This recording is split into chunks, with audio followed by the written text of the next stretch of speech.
What's going on YouTube? Greg here. Welcome back to the channel.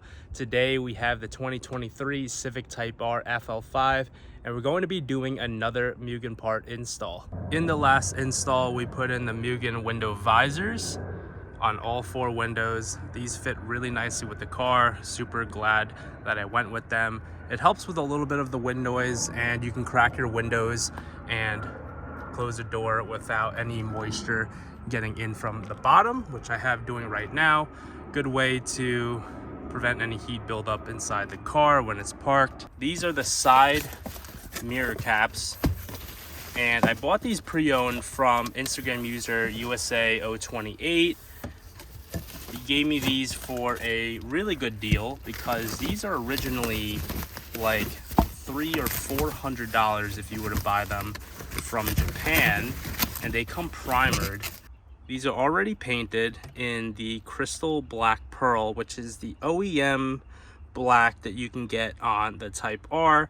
Obviously my car is boost blue, but the OEM mirrors are regular gloss black. These have some pearl in it, and these mirrors are already ceramic coated, so all I have to do is just replace the double-sided tape. So I have a whole 36-foot roll of this. It was like $8, 3M double-sided. Who knows if this is original 3M. It's see here, OEM, made in Japan. There's the part number.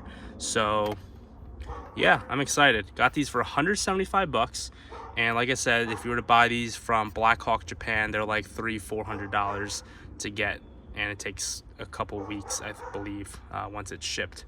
The only thing you're really gonna need for the install is to get some isopropyl alcohol, just so we can clean the mirror surface of all grease, and just get a microfiber towel.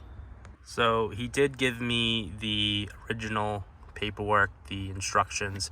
You can see it says FL1, but it also fits the FL5 Type R.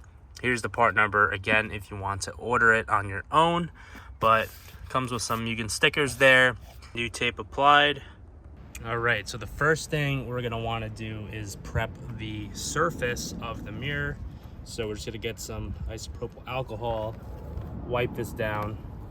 This mirror is already PPF'd, so this is not scratching the paint on the OEM mirror caps.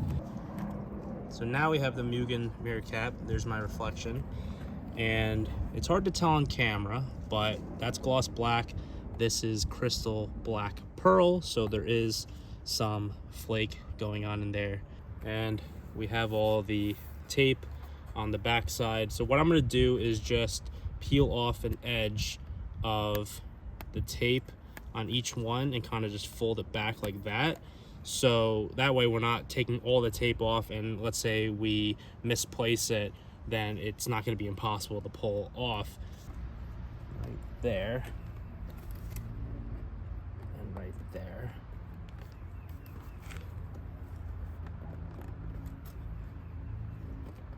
I actually think that looks perfect. So we can peel this back, peel this one, and then just start applying pressure.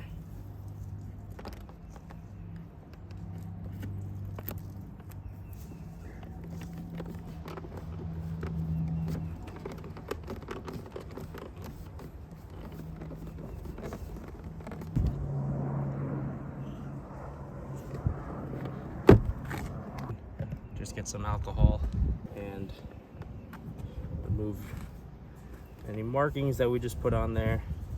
And this one is also ceramic coated as well. That's it, guys.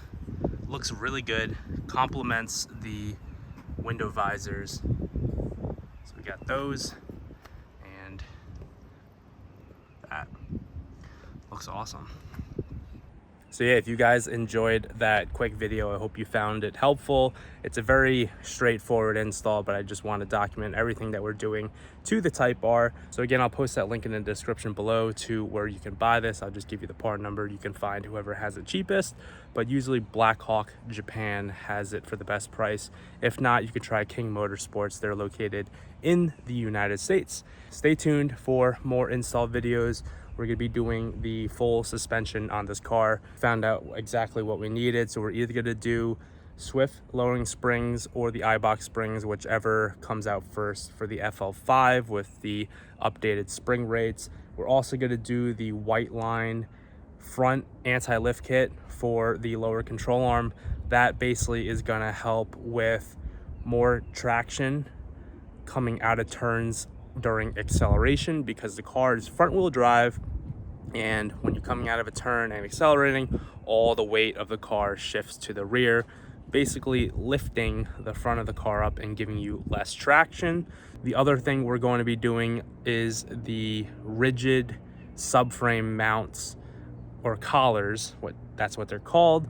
So you lower the subframe, you take the bolts out, and you insert these collars that make the subframe more rigid and less prone to moving around, because those bolts don't hold the subframe in perfectly, and there's a lot of space around the bolt so the subframe can move around. If you guys liked the video, make sure you subscribe, smash that like button, and turn on notifications so we can see you in the next video. See ya.